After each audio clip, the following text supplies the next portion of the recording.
I was having a discussion with Cartesian theist, and he accused me whilst discussing the proposition the presence of evil, pain and suffering in our world is an argument against the belief in God, of only having a high school level of religious understanding.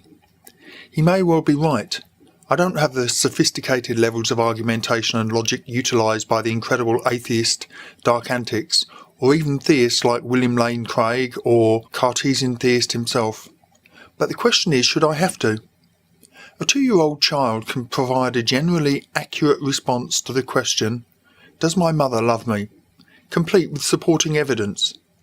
A 10-year-old could definitely give a 99.9% accurate response to the question, does a parent who loves his child kill them if it's not for the child's well-being? And again, he would be able to explain why his answer was logically so. A young teen could certainly tackle the question, is my parents' behaviour congruous with someone who loves me?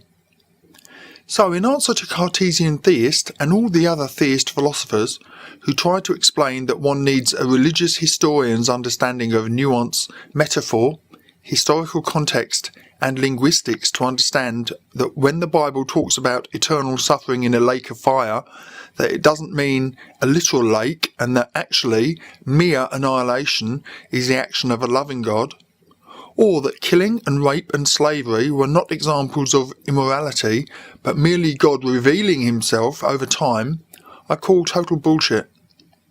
People of 2,000 years ago didn't even own written scripture for the most part, and had less access to resources, less access to commentary, less sophistication to make nuanced judgments of the meaning of stories in the Bible, as it was then, and they lived in more violent times. Yet apologists are going to tell me that they were somehow able to discern these deep philosophical nuances of meaning?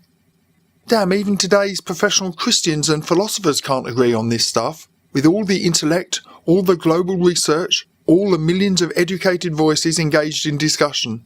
Yet this is supposed to be an omnipotent God's best means of revelation to man down the ages. And don't even start with, God revealed himself through his works to pre-Christian man.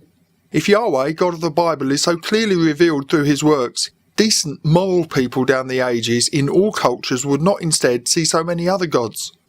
All this proves is the confirmation bias of those who claim it.